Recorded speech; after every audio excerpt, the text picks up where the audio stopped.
آگے عمر بھی بڑھ جاتی ہے اور پروٹوکول بھی بڑھ جاتا ہے. ہم جب اپنے شیخ سے بیعت ہوئے تو وہ زمانہ تھا جب حضرت ہر روز مل جاتے تھے, وہ فائدہ اٹھایا رات دن جب چاہے چپٹ جاؤ. اب وہ زمانہ آیا ملاقات نہیں, اجازت لو, اگر بیمار ہے, طبیعت خراب ہے اور معاملات ہیں, اب ملاقات مشکل. اب ہم پرانوں کے لیے تو کوئی رکاوٹ نہیں تھی, لیکن نیا آدمی اگر ان کو زیارت کرنی ہے تو پورا دن ادھر رہے گا, تو کسی وقت باہر آئیں گے تو آپ دیکھ سکتے. تو مہینے میں ایک بار کوشش کریں, بلکہ اس کو کام کا حصہ ہی سمجھے کہ میرے کام, کیونکہ آپ کے سارے کاموں میں برکت اس تعلق کے بڑھانے سے ہو.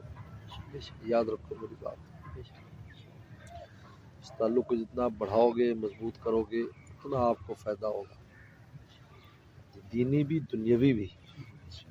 یعنی کہ دنیاوی سوال ہی پیدا کہ دنیا کا خسارہ, سوال ہی پیدا نہیں, آج تک نہیں ہوا. ہم نے تو کراچی میں لوگوں کو دیکھا جو سیلز مین تھے, اللہ نے فیکٹریوں کا مالک بنا دیا. اتنی برکت ہوئی, ہاں جی اتنی برکت ہوئی. آپ ایئرپورٹوں پر جائیں, کراچی کے ایئرپورٹس پر جو ہے نا وہ شیری کے نام سے مٹھائی کی دکانیں ہیں. اب یہ دکان پر کام کرنے والا ایک حلوائی کی, لیکن بزرگوں کے پاس آنا جائے, ہمارے شیخ کے پاس بھی آج وہ اتنی بڑی چین ہے اس کی کہ دنیا میں مٹھائی جاتی ہے اس کی, ماشاء اللہ. ایک 20 سینکڑوں مثالیں. کیونکہ اللہ تعالیٰ کبھی بھی اپنے دوستوں کو رائیگاں نہیں جانے دیتے, ضائع نہیں کرتے. دین بھی دیتے ہیں, دنیا بھی دیتے ہیں. ویسے بھی سلسلہ تھانوی جو ہمارا تھانوی رحمۃ اللہ علیہ دنیا بھی مانگتے تھے اور خوش ہوتے تھے جب کوئی دنیا کی ترقی کرتا کہ اگر میں نے یہ کر لیا تو بہت خوش ہوتے, اچھا ماشاءاللہ اور ترقی ہو. وہ کہتے اس لیے کہ اس سے ایمان والوں کی عزت بڑھتی. آج عزت لوگ پیسے سے دیکھتے, پہلے زمانہ اور تھا, پہلے درویش ہوتا اس کے کپڑے پڑے, یہ اللہ والا ہے. آج نہیں پہنچتے اس کو حقیر سمجھیں گے, ان کے دماغ میں اتنا خناس بڑھا ہوا.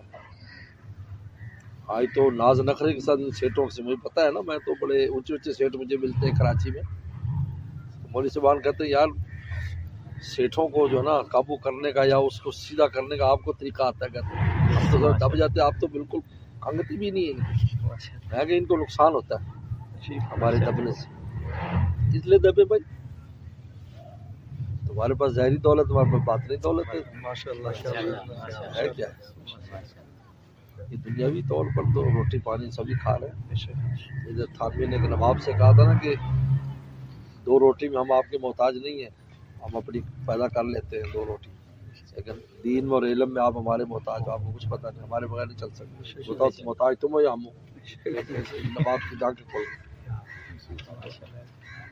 اس لیے حضرت تھانوی خصوصی بات, اللہ اس طریق میں قیامت تک جو سلسلے میں لگے ہیں اخلاص سے, ان کو دنیاوی بھی راحت دے اور دینی بھی راحت. ہم بھی یہ مانگتے ہیں اپنے دوستوں کے لیے, کوئی ان کو دنیا کی پریشانی بھی نہ ہو, آخرت کی پریشانی.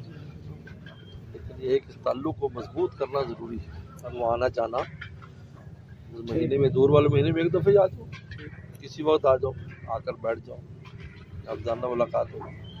صبح پڑھاتے بھی ہیں, مدرسے میں پڑھا بھی رہا ہوں. کوئی بات نہیں, جس دن چھٹی ہو اس دن آ جاؤ. صدیقہ اوپر میں پڑھا رہا ہوں حامد آباد میں. ماشاءاللہ بہت اچھا, بس آنا جانا رکھو, فائدہ ہوگا بہت. ٹھیک ہے. جب ہم یعنی میدان میں اترے اور بار بار ہم کراچی جا رہے ہیں, حضرت کے پاس جا رہے ہیں, اس وقت میں 6 مہینے بعد جاتا تھا یا 3 مہینے بعد ٹرین پر جاتے تھے. بہت علماء ہیں, بہت لوگ کہتے ہیں یار ان کو کیا ہوا یار, بسوں میں جا کے بیٹھنے کے چلے جاتے ہیں, یہ ہے ویسے. آج وہ سب کہتے ہیں یار حضرت صاحب. میں کہ حضرت صاحب جو تو ٹرین سے بچ رہے ہوں سے وہ تو سکتے حضرت صاحب کی ہوا ہے, آپ کہتے حضرت صاحب وہاں چیز کا وہ ہوتا ہے. انسان کو اس کا جو نتیجہ ملنا ہوتا ہے اس کا ایک وقت ہوتا ہے. آج ہم بیج لگائیں گے, ہم کہیں کل ہی نتیجہ نکلے, ایسا نہیں ہے. کچھ عرصے کے بعد اس کا نتیجہ نکلے. ہمیں بڑوں پر اعتماد رکھنا چاہیے. اس تعلق کا ضرور ثمرہ نکلے گا دینی اور دینی بھی اور دنیا بھی. اللہ اکبر.